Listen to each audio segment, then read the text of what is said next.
Breaking చూస్తున్నాం. భారత్ పాకిస్తాన్ మధ్య ఉద్రిక్తతలు తీవ్రస్థాయిలో కొనసాగుతున్న నేపథ్యంలో భారత జాతీయ భద్రతా సలహాదారు అజిత్ దోవల్ శనివారం చైనా విదేశాంగ శాఖ మంత్రి వాంగ్ యూతో ఫోన్లో కీలక చర్చలు జరిపారు. యుద్ధం చేయడం భారతదేశ విధానం కాదని, పాకిస్తాన్తో కాల్పుల విరమణకు, శాంతిని పునరుద్ధరించడానికి భారత్ కట్టుబడి ఉందని ఈ సందర్భంగా దోవల్ స్పష్టం చేసినట్లు చైనా విదేశాంగ శాఖ వెల్లడించింది.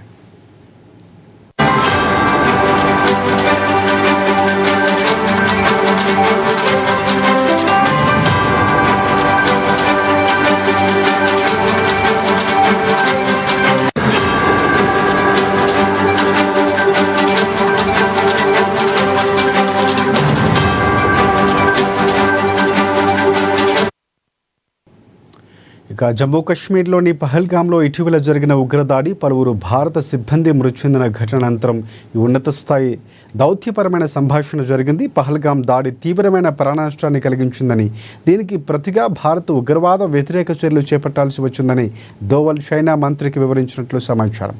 అయితే యుద్ధం ఏ పక్షానికి ప్రయోజనకరం కాదని, త్వరితగతిన శాంతియుత వాతావరణాన్ని నెలకొల్పాలని భారత్ ఆశిస్తున్నట్లు ఆయన పేర్కొన్నారని చైనా విదేశాంగ శాఖ తెలిపింది.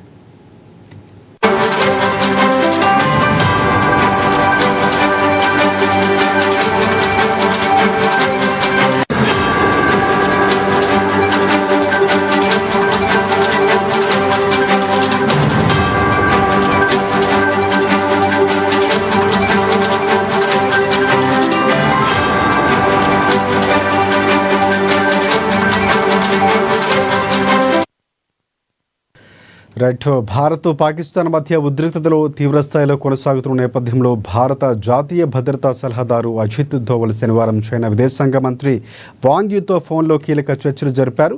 యుద్ధం చేయడం భారతదేశ విధానం కాదని, పాకిస్తాన్తో కాల్పుల విరమణకు, శాంతిని పునరుద్ధరించడానికి భారత్ కట్టుబడి ఉందని ఈ సందర్భంగా దోవల్ స్పష్టం చేసినట్లు చైనా విదేశాంగ శాఖ వెల్లడించింది.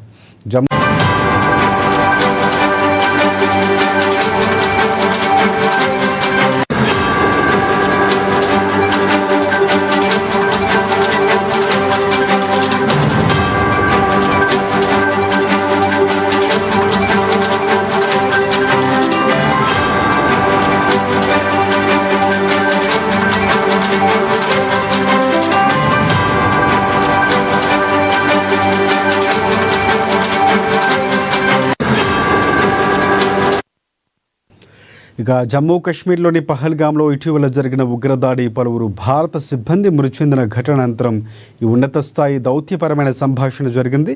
పహల్గామ్ దాడి తీవ్రమైన ప్రాణ నష్టాన్ని కలిగించిందని, దీనికి ప్రతిగా భారత ఉగ్రవాద వ్యతిరేక చర్యలు చేపట్టాల్సి వచ్చిందని దోవల్ చైనా మంత్రికి వివరించినట్లు సమాచారం.